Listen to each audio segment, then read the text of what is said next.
Om Swastiastu. Hello everyone.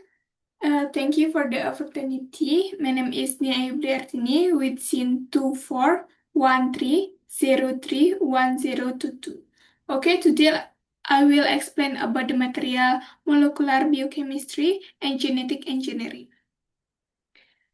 Okay, for the first material is protein metabolism. Okay, protein metabolism, for the case, seorang atlet mengkonsumsi suplemen protein 3 kali lipat dari asupan harian yang direkomendasikan selama 6 bulan.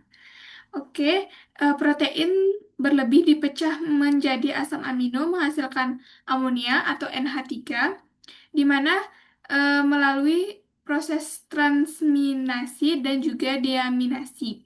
Nah, hal ini mengakibatkan peningkatan kadar urea dalam darah dan penurunan fungsi pada ginjal.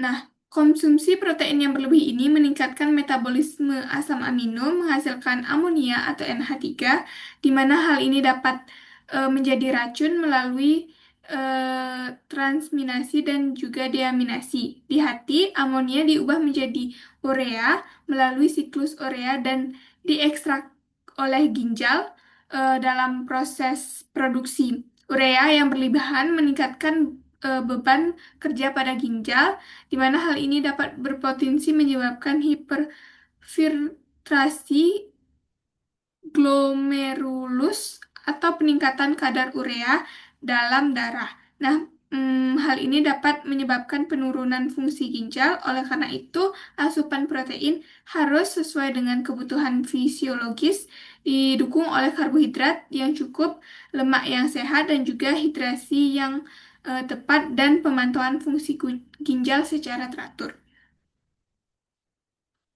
Okay, next is um, protein biosynthesis for the first translation process.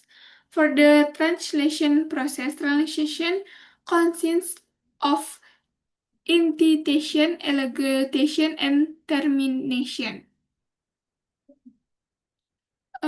Second, during integration, the ribosome binds to mRNA, and the integrator tRNA reconciles the start codon or AUG. Jadi dalam proses penerjemahan atau translation itu di mana translasi terdiri dari inslasi, elongasi, dan juga terminasi. Dan selama proses inisiasi, ribosom mengikat mRNA dan juga tRNA. Insitor mengenali kodon awal yaitu A, U, dan juga G. For the effect of initiation factor mutation of the translation, initiation factor describe the formation of the initiation complex. As a result, protein synthesis becomes slower,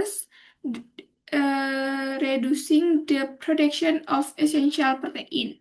Nah, untuk pengaruh dari mutasi faktor inisiasi ini, mutasi pada faktor inisiasi translasi mengganggu pembentukan kompleks inisiasi,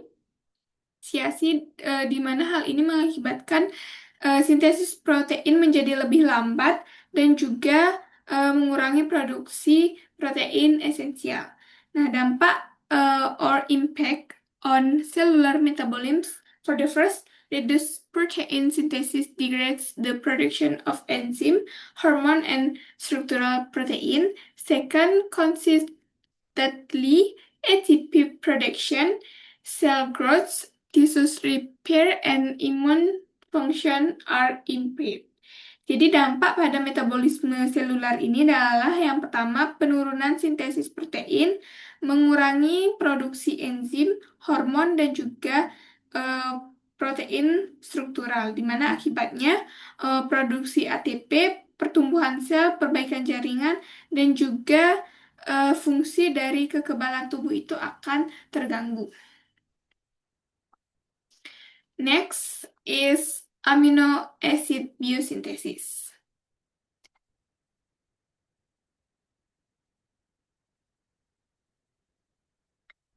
Amino acid biosynthesis, a bacterial mutation, describe the tryptophan biosynthesis pathway, preventing the production of tryptophan.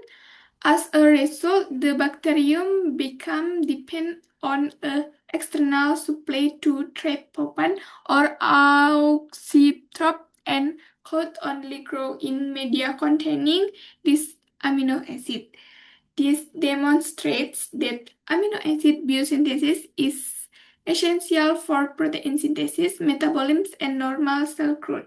Jadi dalam em, biosintesis asam amino ini, mutasi bakteri mengganggu jalur biosintesis triptofan, mencegah produksi triptofan. Akibatnya, bakteri tersebut menjadi bergantung pada pasokan triptofan eksternal atau auxtrof dan hanya dapat tumbuh dalam media yang mengandung asam amino.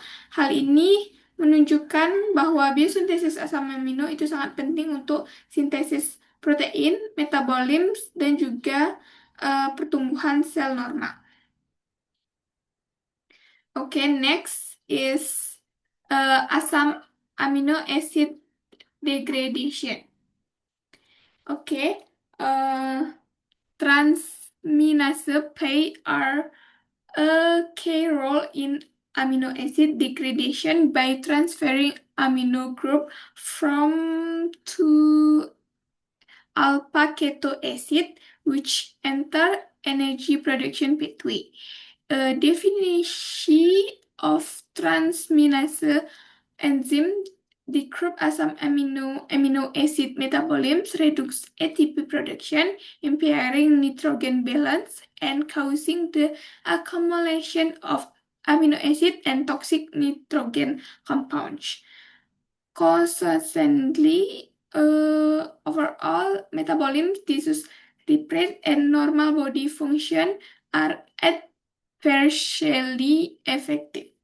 Oke, dalam degradasi asam amino, transminase memainkan peran kunci dalam degradasi asam amino dengan mentransfer gugus amino untuk membentuk asam alpha keto yang memasuki jalur penghasil energi. Nah, kekurangan enzim transminase mengganggu metabolisme asam amino, mengurangi produksi ATP, mengganggu keseimbangan nitrogen, dan menyebabkan akumulasi asam amino dan senyawa nitrogen beracun. Nah, akibatnya metabolisme secara keseluruhan, perbaikan jaringan, dan juga fungsi tubuh normal itu terpengaruh secara negatif.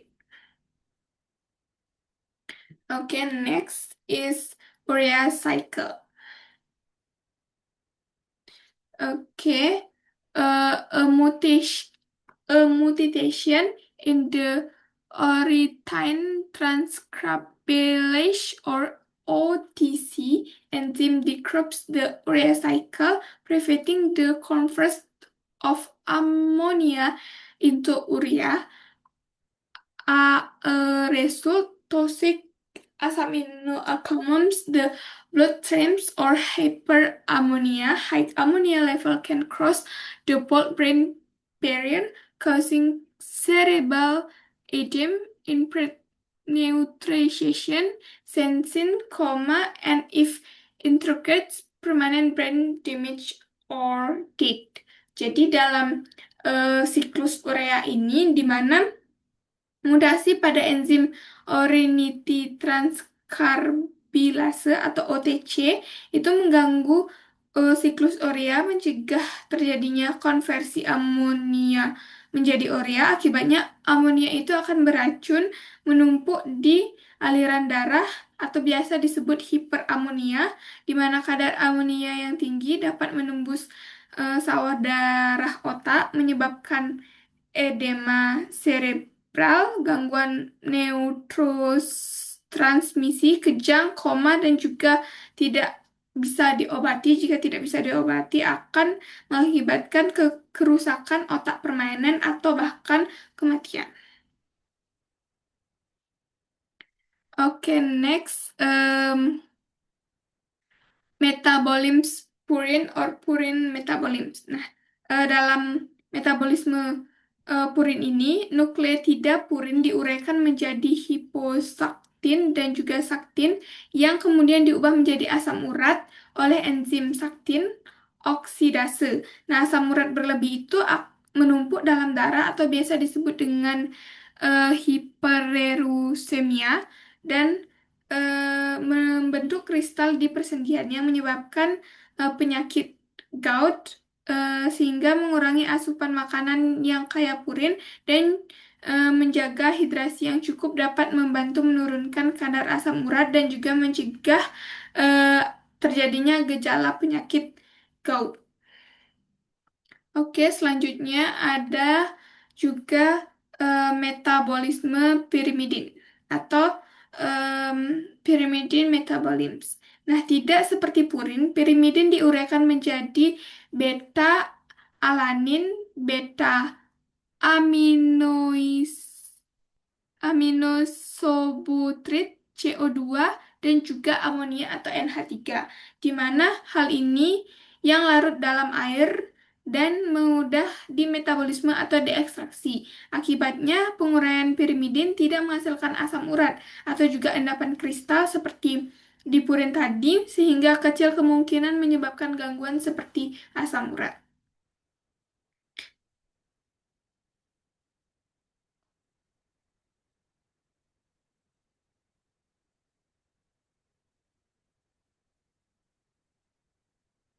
Selanjutnya itu adalah purin dan pirimidin biosintesis atau biosintesis purin dan pirimidin, di mana sel kanker yang membelah dengan cepat membutuhkan sejumlah besar nukleotida purin dan juga pirimidin untuk sintesis DNA dan juga RNA. Oleh karena itu, jalur biosintesis ini sangat aktif dalam sel kanker.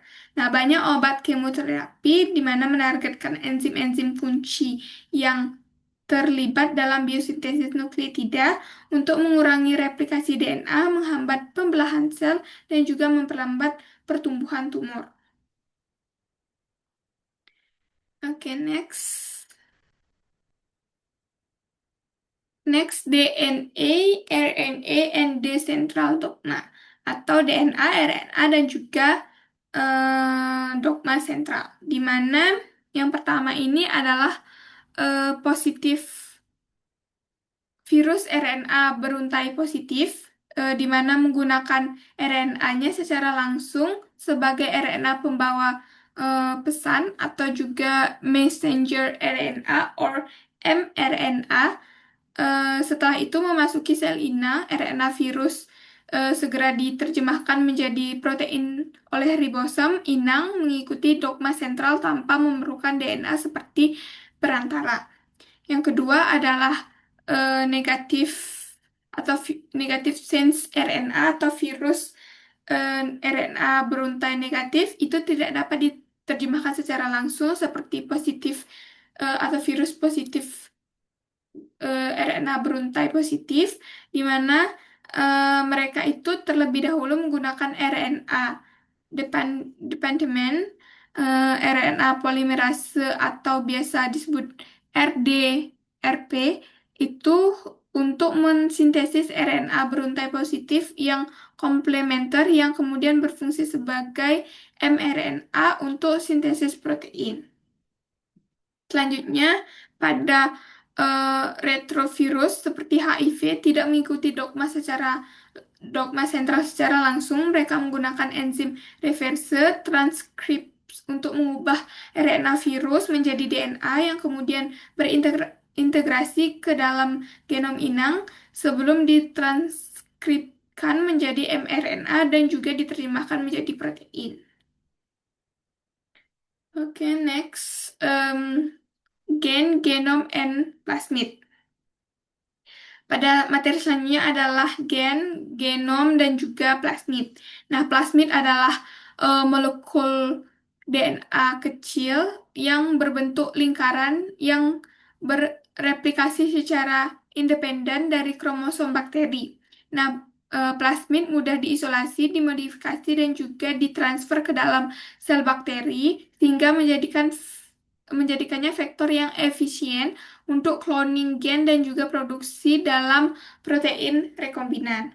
Nah, plasmid mengandung asal replikasi atau ORI, situs cloning ganda atau MCS untuk memasukkan gen asing dan juga gen penggandanya eh, dalam seleksi untuk mengidentifikasi sel yang ditransformasi. Nah, fitur-fitur ini menjadikan plasmid sebagai alat yang ideal untuk rekayasa genetika, termasuk produksi insulin rekombinan. Next, difference between prokaryotic and eukaryotic genes. Human genes contain intro, while bacteria genes do not, because essentially leads to spilling machinery. It cannot remove intrude from eukaryotic genes, preventing proper protein expression using complex DNA or cDNA, which into intron-free enable sustainable expression of human proteins in bacteria. Jadi, perbedaan dari gen prokaryotik dan juga eukaryotik itu adalah gen manusia mengandung intron, sedangkan gen bakteri tidak, karena Escherichia coli tidak memiliki mesin penyambung atau biasa disebut dengan splicing. Nah, bakteri itu tidak dapat menghasilkan intron dari gen eukaryotik sehingga mencegah ekspresi protein yang tepat dengan menggunakan DNA komplementer atau cDNA yang bebas intron. Ekspresi protein manusia dalam bakteri dapat berhasil.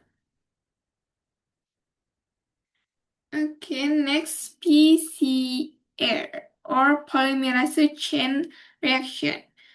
Di mana polymerase chain reaction atau alat PCR ini dapat gagal karena DNA template berkualitas buruk, desain primer yang salah, tak DNA polimerase yang tidak aktif, DNTP yang tidak mencukupi, konsentrasi Mg2+ atau buffer yang tidak tepat, atau kondisi siklus yang tidak sesuai, suhu atau waktu denaturasi, annealing, dan juga ekstensi itu mengoptimalkan komponen dan kondisi ini sangat penting untuk keberhasilan dalam aplikasi DNA. Jadi, ini harus disesuaikan juga dengan kebutuhan dan juga disesuaikan dengan alatnya, di mana bagaimana denaturasi, annulingnya, dan juga extensionnya. Suhunya juga harus diperhatikan, waktu dan juga penempatan yang lainnya agar proses PCR ini atau polymerase chain reaction ini bisa berhasil, di mana DNA itu dapat dimodifikasi dalam PCR ini. Selanjutnya adalah application of PCR atau aplikasi dari polymerase chain reaction. Nah, PCR ini banyak digunakan dalam ilmu forensik untuk identifikasi DNA, diagnosis medis untuk mendeteksi penyakit menular dan juga genetik, serta deteksi organisme hasil rekayasa genetika atau GMO dalam makanan dan juga pertanian. Nah, meskipun PCR ini memberikan hasil yang cepat dan juga akurat, penerapannya juga dapat menimbulkan kekhawatiran etis berkaitan privasi, keamanan, data genetik, dan juga regulasi produksi hasil rekayasa genetika. Next is transgenic organism atau organisme transgeni. Yang pertama adalah manfaat tanaman transgeni. Nah, padi transgeni itu saya ambil padi transgeni di mana padi transgeni itu biasanya tahan kekeringan, dapat meningkatkan hasil panen, meningkatkan ketahanan pangan, mengurangi kerugian akibat perubahan iklim di mana cuaca dapat berubah, tapi dalam hal ini dia dapat mengurangi kerugian akibat cuaca itu atau iklim di Indonesia yang cukup ekstrim. Hal ini juga dapat mengurangi penggunaan air dan juga meningkatkan produktivitas pertanian di daerah yang kering.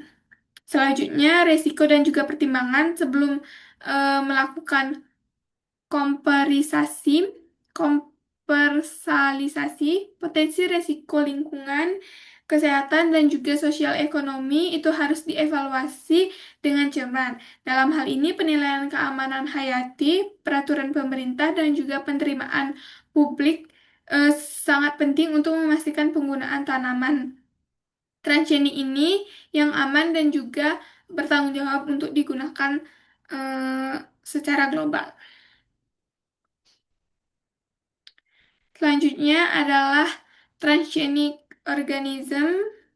Um, okay, for this is not transgenic organism. This is uh, genetic engineering for the first sense, di mana dalam hal ini saya ambil contoh rekayasa genetika yang saya ambil adalah CRISPR Cas9 memungkinkan pengeditan gen penyebab penyakit secara tepat dan menawarkan potensi besar untuk mengobati gangguan genetik bawaan, namun dalam keamanan jangka panjang dan juga kemungkinan efek samping yang tidak diinginkan memerlukan penelitian lebih lanjut.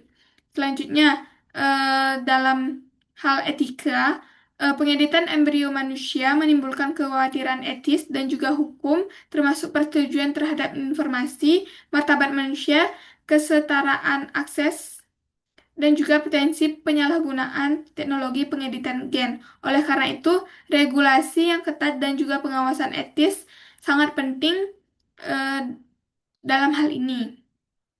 Selanjutnya adalah rekombinasi penggunaan CRISPR Cas9 itu harus dibatasi untuk tujuan medis yang dapat dibenarkan dan dapat dipertanggungjawabkan dan dilakukan di bawah pengawasan ilmiah, etika, dan juga hukum yang ketat. Pengeditan garis keturunan hanya boleh dilakukan ketika keamanan, efektivitas, dan implikasi sosialnya sepenuhnya dipahami untuk melindungi generasi mendatang.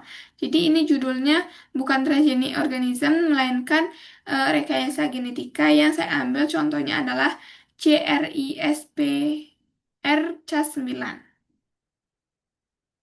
Selanjutnya, oke, that's all for me. For the conclusion, this material is protein metabolisms, amino acid metabolisms, nucleotide metabolisms, gen expression, PCR, transgenic organism, and genetic engineering are closely interconnected in molecular biochemistry.